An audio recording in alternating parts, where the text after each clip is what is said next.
ओम गंग गणपताय नमः। आज हम शनिदेव के बारे में कुछ बातें जानेंगे कि उन्हें हम क्यों इच्छा पूर्ति ग्रह के नाम से भी जानते हैं।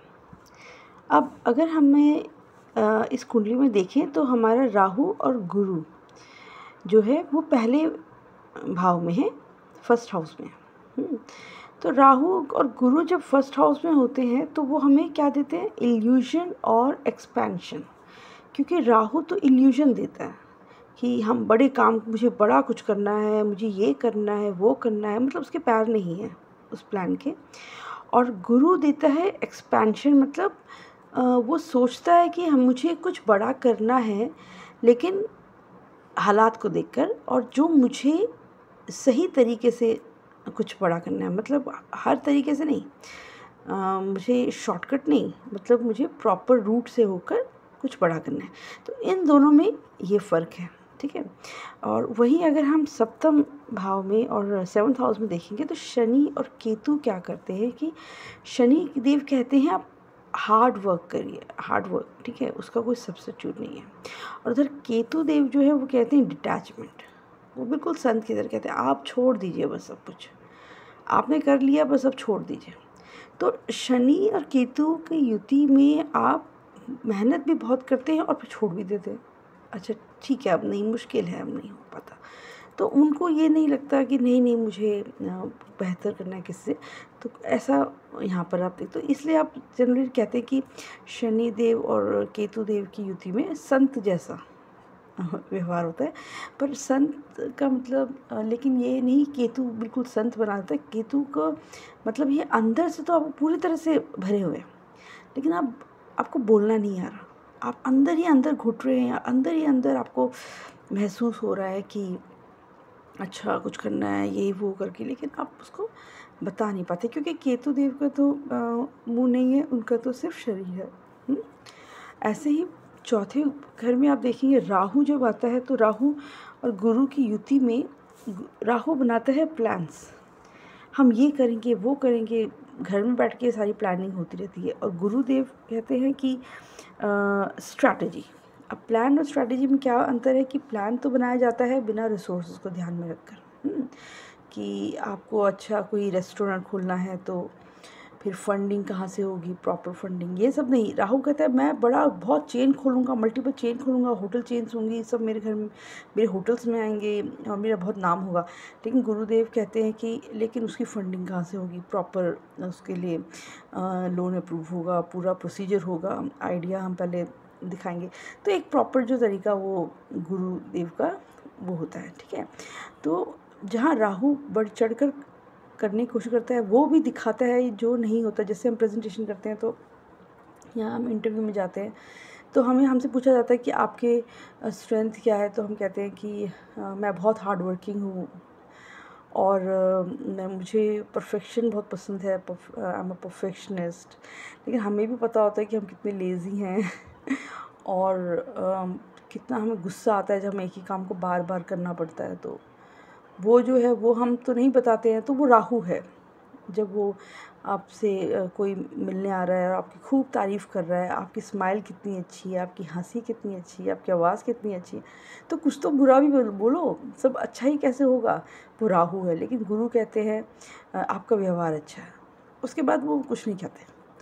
तो राहु और गुरु में ये फ़र्क है कि एक तो बढ़ा चढ़ा के कहता है, जो नहीं भी होता है वो भी कहता है, और जो गुरुदेव है वो जितना काम की बात है उतना करते हैं, उसको शांत हो जाते हैं।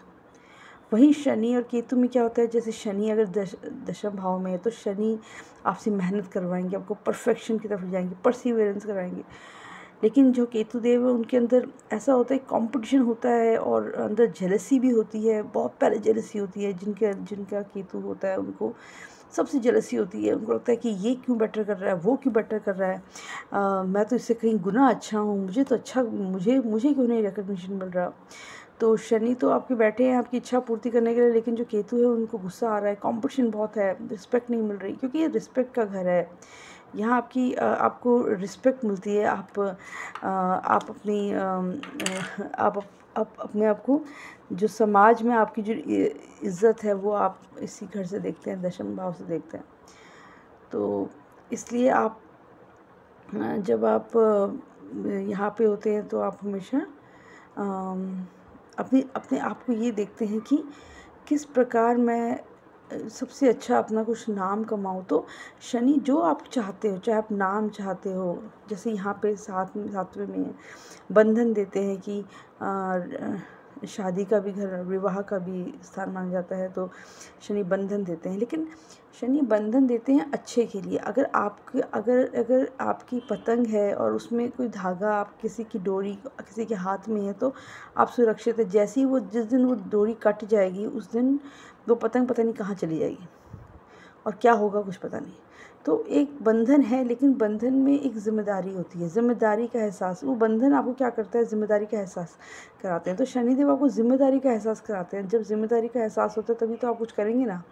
अब अगर कोई किसी का कुछ कोई ज़िम्मेदारी ही नहीं है, वो अकेला घूम रहा है, अपने लिए जी रहा है, तो उसको कौन सा बंधन है और उसको कौन सी ज़िम्मेदारी का एहसास होगा। वो अपने लिए ही जिएगा, अपने लिए ही करेगा।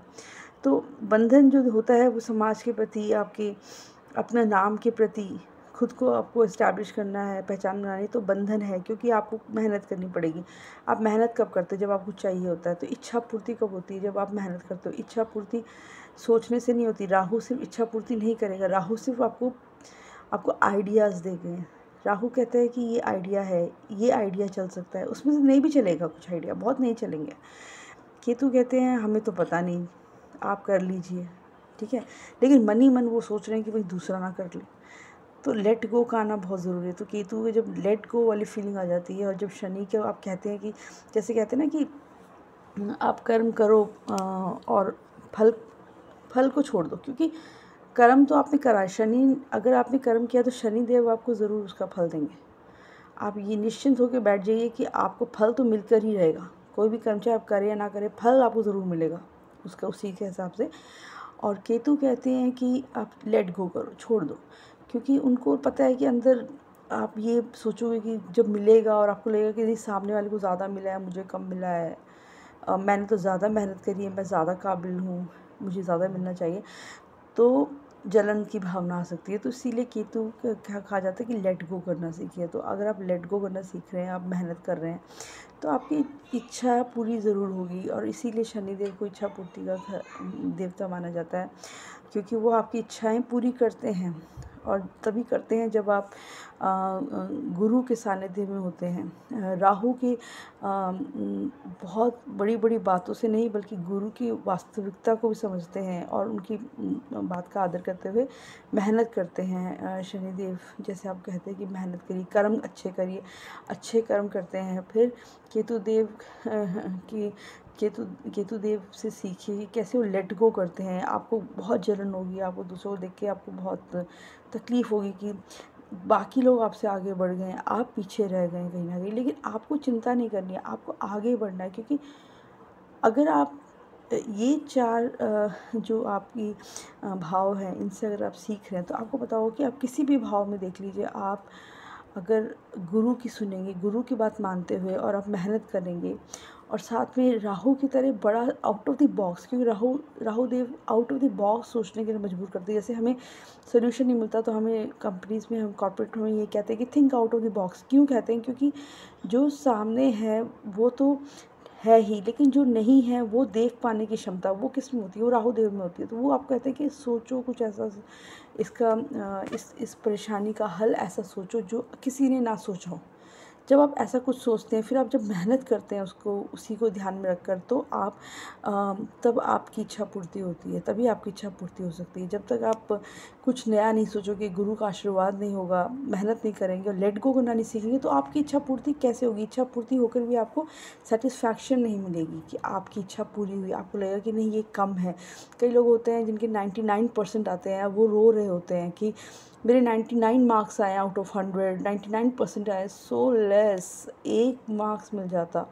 और एक बच्चा वहीं हंस रहा होता है जिसके 50% आए, 55 आए, 60 आए। क्यों? क्योंकि वो सेटिस्फाइड है, उसे पता है उसने उतनी मेहनत करी है और उससे ज़्यादा उसको नहीं चाहिए। तो यही फ़र्क होता है एटीट्यूड का। जो एक बच्चा वहाँ 99 मार्क्स लेके भी रो रहा है, एक बच्चा 65 मार्क्स में भी हंस रहा है। तो आप ये देखिए कि ये आपके ऊपर डिपेंड करता है कि लास्ट में आप कैसे, क्योंकि जो आपने कर्म किया उसका फल तो आपको मिलेगा ही। लेकिन ग्रैटिट्यूड भी होना चाहिए। आप शुक्रिया अदा करते हैं तो शुक्रिया अदा करेंगे तो आपको ज़्यादा खुशी होगी, और आपकी इच्छा जब पूरी होगी तो आपको तसल्ली होगी कि हाँ मैंने मेहनत करी और मुझे उसका अच्छा परिणाम मिला। बहुत बहुत शुक्रिया।